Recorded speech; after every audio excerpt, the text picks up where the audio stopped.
সাংস্কৃতিক মহাসভা অসম কাৰ্বি আংলং জিলা সমিতিৰ উদ্যোগত জ্যেষ্ঠ ব্যক্তিসকলক সম্বৰ্ধনা। বহাগ মাথো এটি ঋতু নহয়, নহয় বহাগ এটি মাহ। অসমীয়া জাতিৰ ই আয়ুস ৰেখা, গণ জীৱনৰ ইহাস।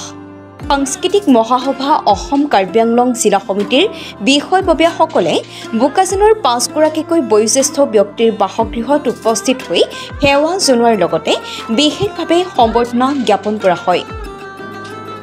আজি সাংস্কৃতিক মহাসভা অসম কাৰ্বি আংলং জিলা সমিতিৰ তৰফৰ পৰা বোকাজানৰ শতবৰ্ষ গৰকা মোহন বৰুৱাক সম্বৰ্ধনা জনোৱাৰ পাছতেই প্ৰহ্লাদ দৌৰী, কমল চন্দ্ৰ ঢেকিয়াল ফুকন, চিনু ফুকন, স্বৰ্ণপ্ৰভা গগৈক অসমীয়াৰ আৱেগ গামোচা, চেলেং, জাপি আদিৰে বিশেষ সম্বৰ্ধনা জ্ঞাপন কৰে।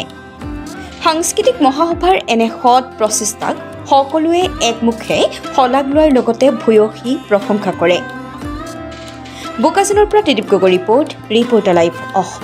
আপোনালোকৰ এই মাধ্যমৰ জৰিয়তে সদৌতিলৈকে ৰঙালী বিহুৰ লগতে অসমীয়া নৱবৰ্ষৰ আন্তৰিক শুভেচ্ছা জ্ঞাপন কৰিছোঁ আমাৰ সাংস্কৃতিক মহাসভা কাৰ্বি আংলং জিলা সমিতিৰ তৰফৰ পৰা। আজি পহিলা বহাগ, অসমীয়া নতুন বছৰৰ আজি প্ৰথমটো দিন।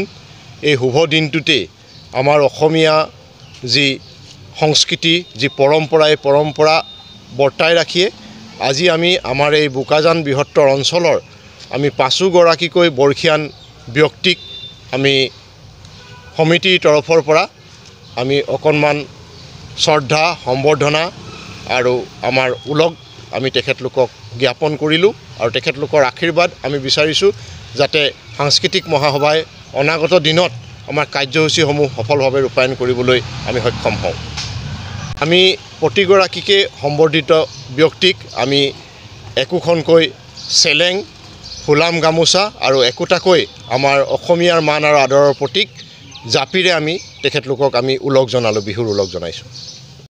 সাংস্কৃতিক মহাসভা অসমৰ কাৰ্বি আংলং জিলা সমিতিৰ তৰফৰ পৰা কেইবাজনো বয়োজ্যেষ্ঠ তথা বৰ্ষীয়ান সমাজকৰ্মী ইয়াত সম্বৰ্ধনা বুলিয়ে কৈছোঁ জনাবৰ কাৰণে আমি ইয়াত উপস্থিত হৈছোঁহি হওক।